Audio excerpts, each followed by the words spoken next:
I was in New Zealand at the time, ordering tank sizes and all the rest of it, which is quite interesting thing to do, not really knowing about what the varieties were, or well, neither varieties, but what volumes they were and what wines we'd be making.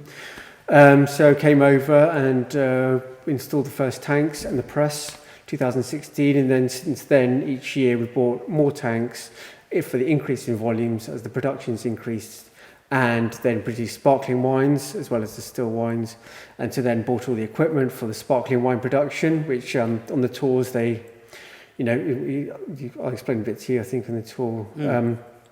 So you go through the different types of production, difference between still wines and sparkling wine.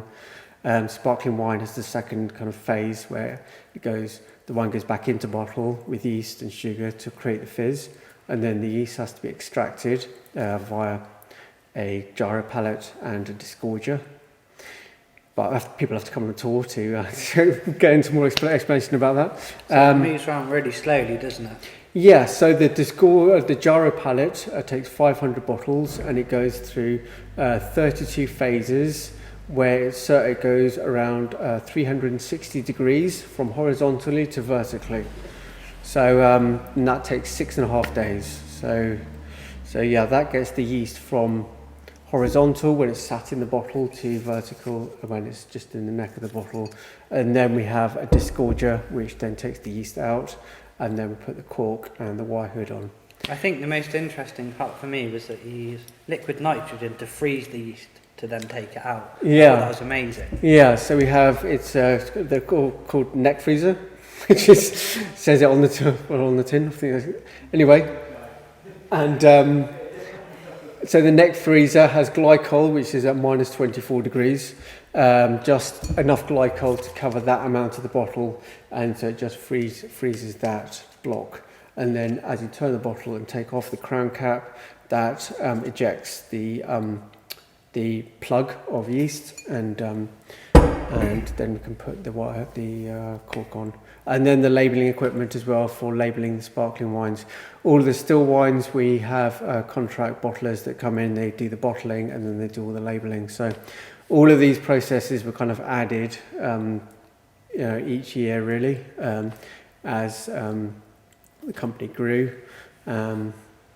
But Fiona, who runs the company, she's got amazing attention for detail, and everything in the vineyard and everything from the accommodation side to the vineyard to the winery, doesn't cut any corners, meticulous detail and everything. Only wanted the best quality equipment to make the best quality wine, to just try and get the actual, just do the best we can from the grapes in this region. And we've got really interesting soils. The limestone is quite unique to this area compared to other wineries and vineyards around the country. A lot of vineyards are focused on chalk or clay, and especially in the southeast. And here we've got, which is not mimicking, but all the Kimmeridgian soils in Dorset, and that's kind of copied, doing this Champagne style, similar soils to Champagne. Whereas here it's more limestone, which is not the same as Burgundy, but it's a similar kind of, the Cotswold brash is similar soil profile to Burgundian soils. So it would be nice to develop more Pinot Noirs and the kind of red wine side of things, because we think these are varieties that could do very well in this area. And steep slopes as well. The only slopes I've seen as steep as here are in Germany. We're working in Germany. There's a couple of vineyards in England that have got slopes like this, but generally there's gradual south-facing slopes, whereas here we've got 10, 15, 20% slopes, which is actually, it's quite tough for the vineyard team. That's funny how you wouldn't think that would make a difference, but it does. Yeah, well, you get a lot of free draining soil. It's very important, and sometimes the vines, when they're put under stress, they produce better fruit. And when you've got a steeper slope, you've got the sun aspect as it goes around. You get less